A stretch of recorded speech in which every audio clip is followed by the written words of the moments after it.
আসসালামু আলাইকুম। আশা করি সবাই ভালো আছেন। আজকে আমাদের অলি চাচার উদ্যোগে আজকে ইফতার পার্টির আয়োজন করা হয়েছে বাড়িতে। তো আমাদের বাড়ির সবাই এতে উপস্থিত ছিলেন এবং গ্রামের মুরব্বীরা, আত্মীয়স্বজন, পাড়া প্রতিবেশী সবাই উপস্থিত ছিলেন। তো ইফতার পার্টি হচ্ছে বা ইফতার মাহফিল যেটাই বলেন না কেন, এটা হচ্ছে আল্লাহর একটা ফরজ বিধানকে একটু সুন্দরভাবে উপস্থাপন করার একটা মাধ্যম।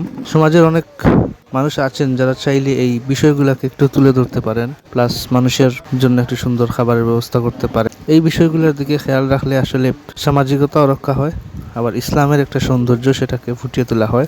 ইফতার মাহফিলের আজকের আয়োজনে ছিল বিভিন্ন ধরনের খাবার, পোলাও, সিলেটের ঐতিহ্যবাহী আখনি বিরিয়ানি, তারপর ছিল বিভিন্ন ধরনের ফল, বুট, সচরাচর যেগুলো থাকে ইফতারের আয়োজনে সেগুলাই। তো সবার উপস্থিতি আলহামদুলিল্লাহ সুন্দর ছিল। তো সবাইকে বসানোর পর মোনাজাত শুরু হলো। মসজিদের ইমাম সাহেব আসলেন, তো সবাই মোনাজাত করছি। তো আমরা এর ফাঁকে দেখছি যে কোনো কিছুর কমতি আছে কিনা। তো আমরা বারবার এগুলা খেয়াল রাখছি এবং সবাইকে সুন্দরভাবে সবকিছু পরিবেশন করছি। তো আমাদের সাধ্যমতো আমরা সবাইকে সুন্দরভাবে সবকিছু দেওয়ার চেষ্টা করেছি এবং আল্লাহ রাব্বুল আলামিনের অশেষ মেহেরবানি যে আমরা সুন্দরভাবে এই আয়োজনটা করতে পেরেছি।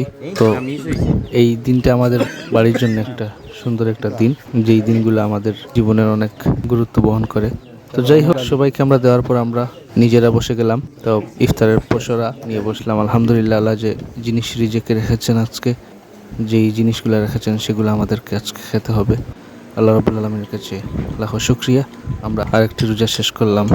সবার সাথে আজকে ইফতার করতে পেরে নিজেকে খুব আনন্দিত মনে হচ্ছে।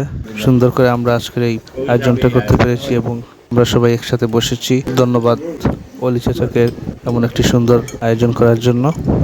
সবাই ভালো থাকবেন। আসসালামু আলাইকুম।